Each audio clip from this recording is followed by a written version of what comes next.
ассалому алайкум бинандаҳои гиромӣ, барномаи иттилоотии ахбору мустақиман аз студияи марказии телевизиони Тоҷикистон маъзуратон мегардонем. Дар студия бо шумо ҳамрази Абдулмаҷид. истиқлолият ва оромӣ беҳтарин неъмат аст, ки бо шарофати ҳамин дастоварди арзишманд зиндагии пурсаодат насиби ҳар фард шудааст. имсол сокинони сарбаланду саодатманди Тоҷикистон 34-солагии истиқлоли давлатиро таҷлил мекунанд, ки натиҷаҳои рушди иҷтимоиву иқтисодӣ ва беҳшавии зиндагии мардум аз ҳамин неъмати бебаҳо манша гирифтааст. шарҳи бештар дар таҳияи ҳамкоронамон. тоҷикистон дар остонаи яке аз ҷашнҳои муҳими умумимиллии 34-умин солгарди истиқлоли давлатии ҷумҳурии Тоҷикистон, ки ҳамасола 9 сентябр таҷлил мегардад, қарор дорад. дар солҳои истиқлоли давлатӣ ҳукумати мамлакат таҳти сарварии асосгузори сулҳу ваҳдати миллӣ, пешвои миллат, президенти ҷумҳурии Тоҷикистон муҳтарам Эмомалӣ Раҳмон мушкилоту монеаҳои зиёдеро бартараф намуда, ба таҳкурсии давлати воқеан соҳибихтиёр, демократӣ, ҳуқуқбунёд, дунявӣ ва ягона замина гузошт. ин давраи начандон тӯлонӣ исбот намуд, ки дурнамои рушди Тоҷикистон дар заминаи таҳким ва таъмини истиқлолияти давлатӣ, ваҳдати миллӣ, сулҳу оромӣ, амнияти миллӣ, амалӣ намудани принсипҳои адолати иҷтимоӣ ва самаранокии иқтисодӣ, беҳдошти вазъи иҷтимоии ҷомеа тарғезӣ ва бунёд гардидааст. дар забонҳои гуногуни дунё калимаи истиқлолият ба тарсҳои гуногун садо медиҳад, аммо маъни як аст. маъни мустақилият аст, озодӣ аст. хоҳ ба забони кадом давлату миллате ки мо ина нагирем, ҳамин хел маънӣ дорад. аммо дар масъалаи истиқлолияти сиёсӣ ки ба як давлат мансуб аст, ин масъалаи будан ё набудани ҳамин давлат аст. дар шароити имрӯза ки давлатҳои миллӣ ба истиқлолият расида истодаанд, ин ганҷи гаронбаҳо масъалаи буду набуди як давлат аст.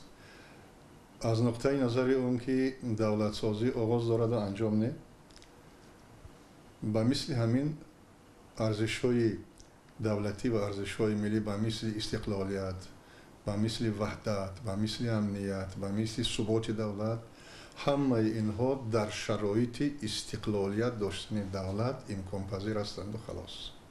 дар дигар шароит, дар шароитҳои давлатҳои дигари сохти иҷтимоӣ дошта, ҳеҷ вақте ки истиқлолият нест, ҳатто ҳуқуқи шаҳрвандон таъмин нест.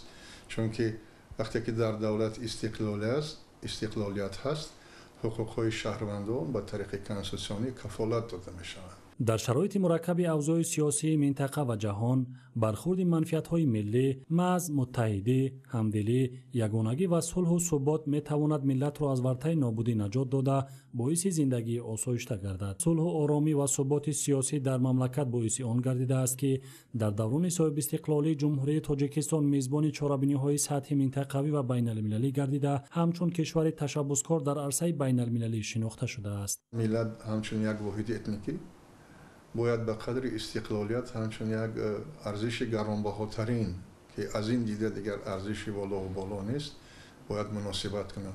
истиқлолият ба Тоҷикистон имконият дод, ки ба субъекти ҳуқуқи байналмилалӣ табдил ёбад. ин танҳо дар шароити соҳибистиқлолӣ мумкин аст. бинед имрӯз Тоҷикистон дар шароити соҳибистиқлолӣ аъзои зиёда аз 57 ташкилотҳои минтақавию байналмилалӣ ҳаст.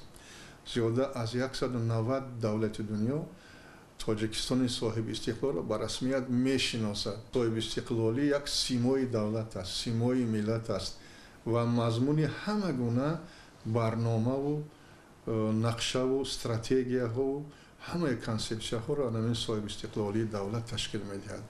инҳо дар шароити соҳибистиқлолӣ ҳақиқатан имкон доранд ки воқеӣ шаванд, яъне ба амал татбиқ шаванд. бинед ҷумҳурии Тоҷикистон вақте ки истиқлолият ба даст даровард, мардум тасаввур карда наметавонист ки баъди 30 сол, 33 сол ҷумҳурии Тоҷикистон ба дастовардҳои ноил мешавад, ки баъзе давлатҳо дар зарфи 200-250 сол ноил шуданд. аммо ҷумҳурии Тоҷикистон ҳамин масофаро дар зарфи 33 сол, 34 сол тай кард. вақт собит намуд, ки пойдории давлати миллӣ бе таҳкими ҳуввияти миллӣ номумкин аст. аз ин хотир дар шуури ҷомеа ҷой намудани ғурури миллӣ ва ҳифзи истиқлоли давлатӣ вазифаи муқаддаси ҳар як фарди бонангу номус ба ҳисоб рафта, он имкон медиҳад, ки ҳар як шахси ватандӯст ҳастии худро ба ҳастии сарзамини аҷдодӣ маҳсуб донад.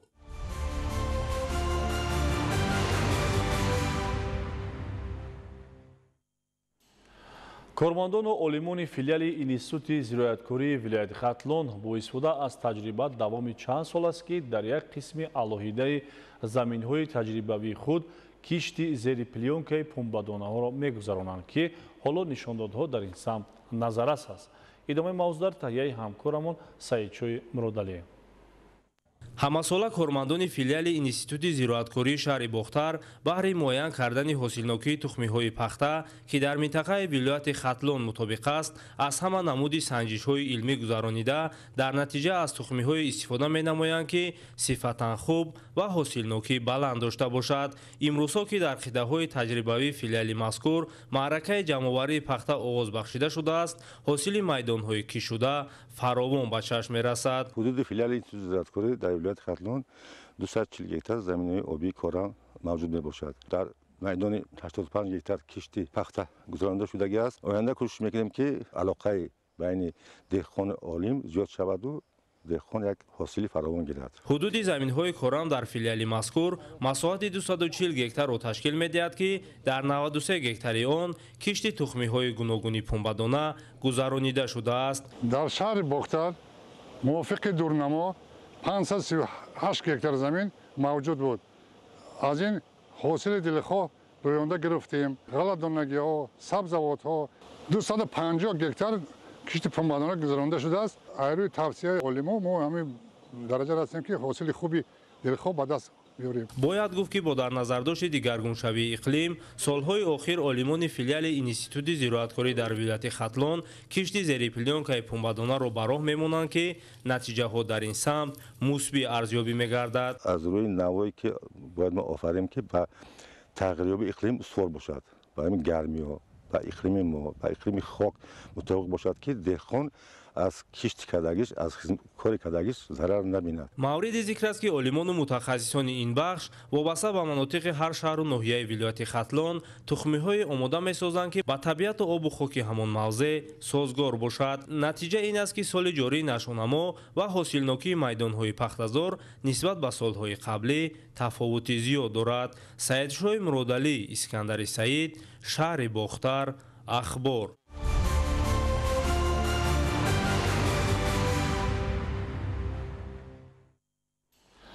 طبق معلومات عمومی در جمهوری در میدان 174936 گکتار پخته کشت گردیده است. متخصصان برای بی‌طلب و سری وقت جمع‌آوری نمودن حاصل با استفاده از زهردارها در پخته‌زاری که تا 60% حاصل شکفته است برگریزانی را توصیه می‌دهند. حکمت الله نظرزاده با استفاده از توصیه متخصصان گزارش نموده است. توجه نمایید. اگر در حالت 50-60% شکفتن کورک‌ها در پخته‌زار با استفاده از اصول کیمیایی برگ پخته افشانیده شود، آب و غذا نه به برگشانه بلکه به کورک‌های ناشکفته بیشتر دسترس گردیده روند گشوده‌شوی آنها را می‌تیزاند و در نتیجه پخته سری وقت جمع‌آوری و زمین به کشت آماده می‌گردد. در ناحیه دوستی که در بعضی از قطعه‌ها پخته تا 60% شکفته است، چنین تدبیر عملی می‌شود. با چنین اصول امکانیت‌های طبیعی استفاده گردیده پخته در صحرا بوده پیش از سردی‌ها بی‌تلف جمع‌آوری کرده می‌شود.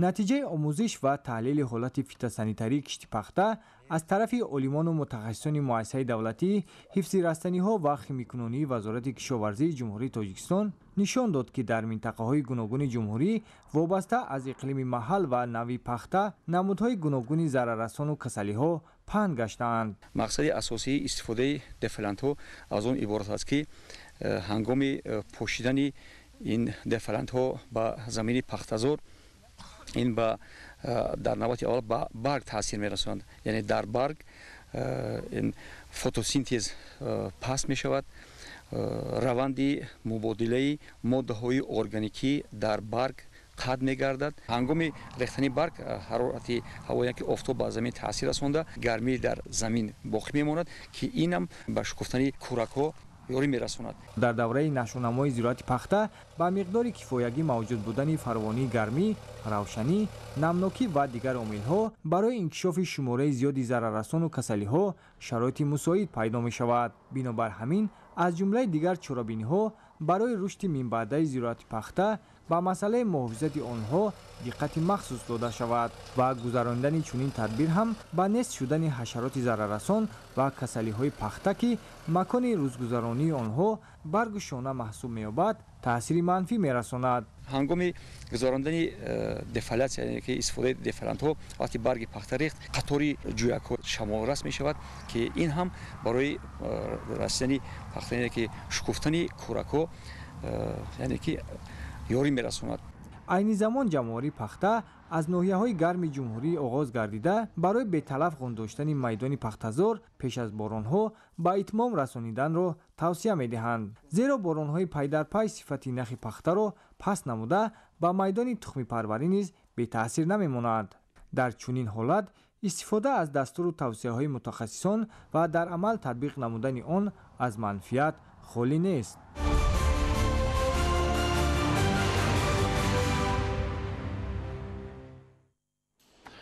аз шумораи 1,700,000 нусха асари безаволи ҳаким Абулқосим Фирдавсӣ шоҳнома 13,912 нусхааш ба сокинони шаҳри Роғун ҳамчун тӯҳфаи беназири пешвои миллат муҳтарам Эмомалӣ Раҳмон тақдим карда шуд. гузориши ҳамкорамон Маҳмадалӣ Абдукарим дар ин хусус. китоби шоҳномаи безаволи Абулқосим Фирдавсӣ ба ҳар хонаводаи шаҳри Роғун ҳамчун тӯҳфаи арзишманд аз номи пешвои муаззами миллат президенти ҷумҳурии Тоҷикистон муҳтарам Эмомалӣ Раҳмон тақдим карда мешавад. ин иқдоми наҷибии пешвои маорифпарвари миллат ба ифтихори 35-солагии истиқлолияти давлатии Тоҷикистон роҳандозӣ гардида, ҳадаф аз он эҳёи ҳофизаи таърихӣ, густариши худшиносию худогоҳии миллӣ ва эҳсоси ватандӯстиву ватанпарастии сокинон арзёбӣ карда мешавад. китоби мазкур дар нашриёти Шарқи озоди дастгоҳи иҷроияи президенти ҷумҳурии Тоҷикистон дар ҳаҷми 2 ҷилд бо теъдоди 1,700,000 нусха ба таб расидааст ва аз ин шумора 13,912 нусха асари шоҳнома дар 2 ҷилд ба ҳар як хонадони сокинони шаҳри Роғун аз номи пешвои муаззами миллат муҳтарам Эмомалӣ Раҳмон ҳамчун тӯҳфаи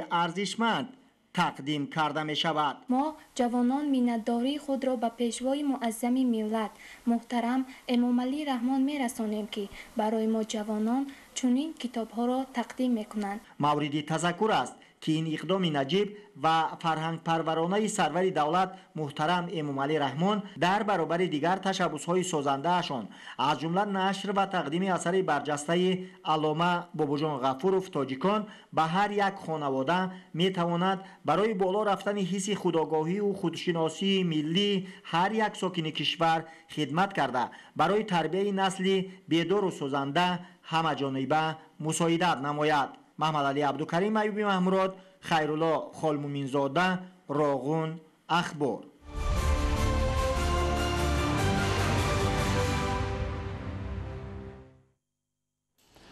дар шаҳри Панҷакент чорабинии маорифчиён доир ба оғози соли нави хониш баргузор гардид. дар ин машварат рафти иҷрои дастуру супоришҳои пешвои миллат, инчунин ҷараёни татбиқи стратегияи миллии рушди маорифи ҷумҳурии Тоҷикистон барои давраи то соли 2003 дар муассисаҳои таълимии шаҳр баррасӣ гардид. гузориши ҳамкорамон Далери Бозор.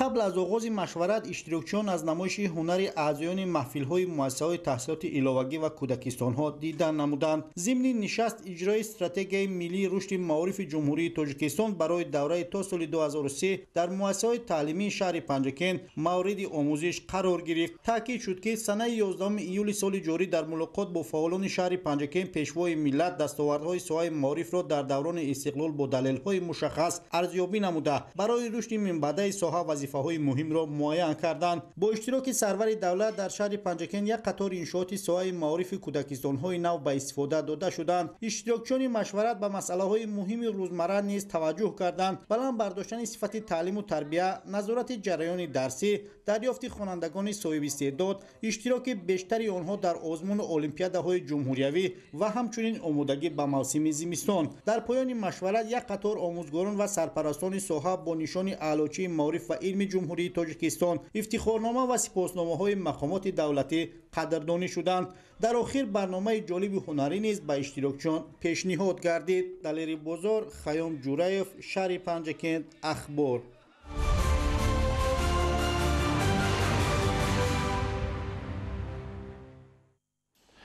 имсол дар истироҳатгоҳҳои тобистонаи шаҳру ноҳияҳои вилояти суғ барои фарогирии бештар аз 75 000 кӯдакону наврасон имконият фароҳам оварда шуд. муҳимтар аз ҳама, дар даври таътили тобистона ятимони кӯл, ғолибони озмуну олимпиадаҳо ва наврасони ихтироъкору навовар ройгон ба истироҳат фаро гирифта шуданд. маълумоти бештар дар гузориши ҳамкорони мо. дар истироҳатгоҳи 20-солагии истиқлолияти давлатии ҷумҳурии тоҷикистон воқеъ дар ноҳияи ҷаббор расулов имсол дар 5 баст 1500 нафар хонандагони муассисаҳои таълимӣ таътили тобистонаи худро хубу хотирмон сипарӣ намуданд. дар истироҳатгоҳ барои дар сатҳи баланд амалӣ гардидани раванди баргузории машғулият ва таъмини фароғату истироҳати хонандагон, хобгоҳҳои замонавӣ, синфхонаҳои барҳаво, китобхона, толори фарҳангӣ, ошхона, майдончаҳои варзишӣ ва ҳафзи шиноварӣ фаъолият дорад ва дар ин макон фароҳам будани шароит ба он боис гашт, ки кӯдакону наврасон давраи таътили тобистонаи худро пурсамар гузаронанд. инҷо бо табиати худ, бо қабули меҳмоннавозии худ ба ман бисёр ҳам писанд омад. дар тӯли истироҳатамон мо бисёр бозиҳои шавқовар, бисёр бо саломатии худ машғул будем. дар ҳар як бино номи дастаҳои худро доштанд, шиори худро доштанд, ки ин ба мо як чи илҳомбахш буд. давр охирро гузарон истодаем. имрӯз охирон рӯзаш мебошад ва мо ин давр бошад зиёда аз 300 нафарро қабул кардем ва дар ин тӯли 10 рӯз мо хеле бозиҳои шавқовар, машғулиятҳо зиёд гузарондем. мо дар мо маҳфилҳо ҳастанд, мисол маҳфили кино, маҳфили рассомӣ, маҳфили компютерӣ, мисол маҳфили китобхона ҳастанд. инчунин бачаҳоро ба худ ҷалб мекунанд. инак бо наздик шудани соли нави хониш басти панҷуми истироҳатгоҳи тобистонаи хонандагон ҷамъбаст гардид. ба ин муносибат дар истироҳатгоҳ чорабинии фарҳангию фароғатӣ баргузор карда шуд ва хонандагон дар ҳузури маъмурият, волидайну мураббияҳо маҳорат ва ҳунари расмкашии баёни нутқ ва сурудхонии худро муаррифӣ намуданд. ташкили бозиҳои варзишӣ низ ба чорабинӣ шукӯҳи бештар бахшид.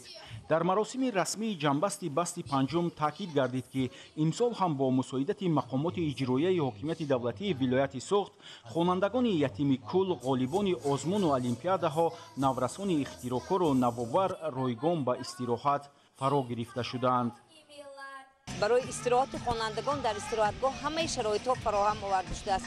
дар ҳамин истироҳати соли 2025 боз як биноро мо пурра аз таъмири капиталӣ баровардем. инчунин ошхона ва ҳавзҳои шиновариро ба пуррагӣ таъмир намудем, ки ин ба рӯи истироҳати хуби хонандагон шароити беҳтарин буд. тадбири ҷалби хонандагон ба истироҳатгоҳи тобистона, ки ҳар баст дар маҷмӯъ 10 рӯзро дар бар мегирад, барои солимгардонӣ ва инкишофи нерӯи эҷодии кӯдакону наврасон аҳамияти муҳим дорад. зеро дар ин макон вобаста ба синну сол маҳфилҳои гуногун гузаронида мешавад. дар ҳар баст аз ҳама шаҳру ноҳияҳои мамлакат хонандагон ба истироҳат фаро гирифта шуданд. маросими ҷамъбасти даври панҷуми истироҳатгоҳ бо тақдими сипоснома ба кӯдакону наврасон ва омӯзгорону мураббияҳои фаъол ба анҷом расид.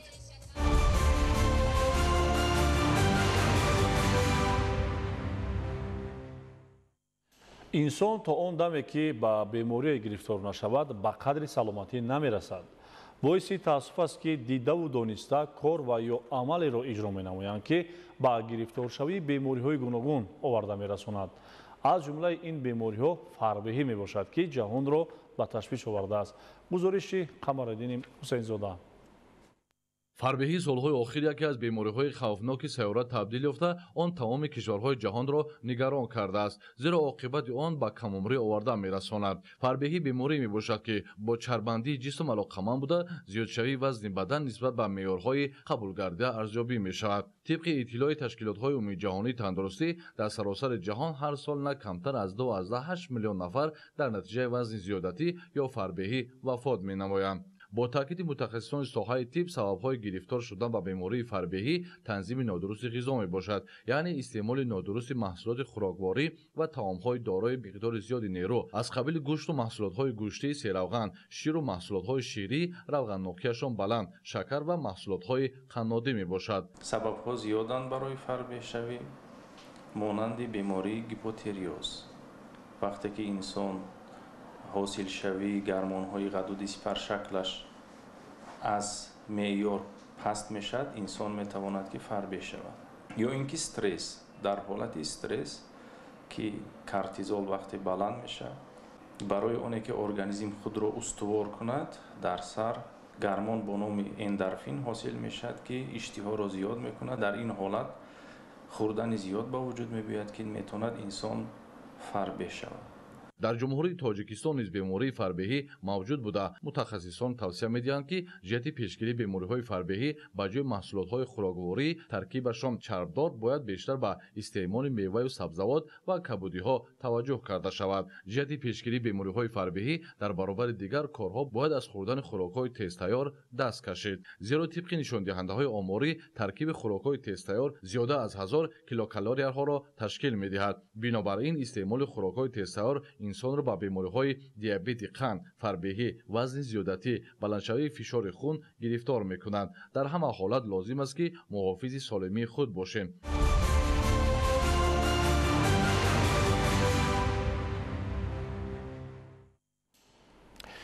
бинандагони гиромӣ, акнун мутаваҷҷеҳ бошед ба хабарҳои хориҷи кишвар. дар саҳифаи навбатӣ шуморо ҳамкоронамон бо хабарҳо аз хориҷи кишвар ошно месозанд. бар асари ҳамлаи силоҳбадастон дар минтақаи бени музофоти Кивуи шимолии ҷумҳурии демократии Конго 9 нафар ба ҳалокат расида, чанд каси дигар маҷрӯҳ шуданд. аз рӯи маълумоти кормандони сохторҳои дахлдор, ҷинояткорон аз яроқ ҷониби одамон оташ кушода, сипас чанд бинои истиқоматиро оташ зада ба самти номаълум фирор намуданд. барои дастгир намудани силоҳбадастон низомиён амалиёти махсус роҳандозӣ менамоянд. аз соли 2014 то кунун бар асари нооромиҳои дохилӣ дар ҷумҳурии демократии Конго садҳо нафар ба ҳалокат расида, ҳазорон каси дигар манзилҳои истиқоматиашонро тарк намуда овора шуданд. бар асари ғарқ шудани як қайиқ дар минтақаҳои наздиксоҳилии шаҳри Сокотои Нигерия зиёда аз 40 нафар бедарак шуданд. ба кормандони хадамоти дахлдор муяссар гардид ки 10 нафарро наҷот диҳанд. ба гуфтаи кормандони хадамоти дахлдор бо қайиқ наздики 60 нафар сафар доштанд. мувофиқи маълумоти пешакӣ, қайиқ дар натиҷаи ба амал омадани тӯфон ва баланд гардидани мавҷҳои баҳр чапа шуда ғарқ гардидааст. муҳофизони наздиксоҳилӣ бенишонгаштагонро ҷустуҷӯ доранд. шумораи ҳалокшудагон бар асари боришоти обхезии шадид воқеъ дар минтақаҳои қисми шимолу ғарбии ҷумҳурии исломии Покистон ба 660 нафар расида, беш аз 900 каси дигар бо ҷароҳати гуногун дар беморхонаҳо бистарӣ карда шуданд. давоми 1.5 моҳ мешавад ки дар минтақаҳои гуногуни ин кишвар боришоти мавсимӣ идома дорад. обхезӣ бештар ба минтақаҳои гуногуни вилояти Панҷоб зарар расондааст. туғёни об даҳҳо бинои истиқоматӣ ва роҳу пулҳои нақлиётгардро хароб намуд. обхезӣ хатто интиқоли нерӯи барқро корношоям карда, сокинони чанд минтақа аз истифодаи барқ маҳрум монданд. вобаста ба ин кормандони хадамоти дахлдор сокинонро ба ҷойҳои бехавф мекӯчонанд. дар ҷумҳурии исломии Покистон одатан боришоти мавсимӣ аз моҳи июн оғоз гардида, он то моҳи сентябр идома меёбад. ҳамасола дар кишвари мазкур дар пайи боришоти мавсимӣ ҳазорон нафар зарар мебинанд. барои бартараф намудани оқибатҳои боришоти обхезӣ, кормандони хадамоти дахлдор фаъолият доранд. дар қисми ҷанубу ғарбии ҷопон тӯфони тропикии Линлин ба амал омад. тибқи иттилоъ тӯли як шабонарӯз дар минтақаи мазкур зиёда аз 300 мм боришот ба амал омад ки роҳҳову пулҳои нақлиётгард зери об монданд. кормандони хадамоти обуҳавошиносии кишвар хатари фаромадани яшро эълон намуданд. ба иттилоъи кормандони хадамоти дахлдор, ҷароҳатдидагон ва қурбониён бар асари офати табиӣ дида намешаванд.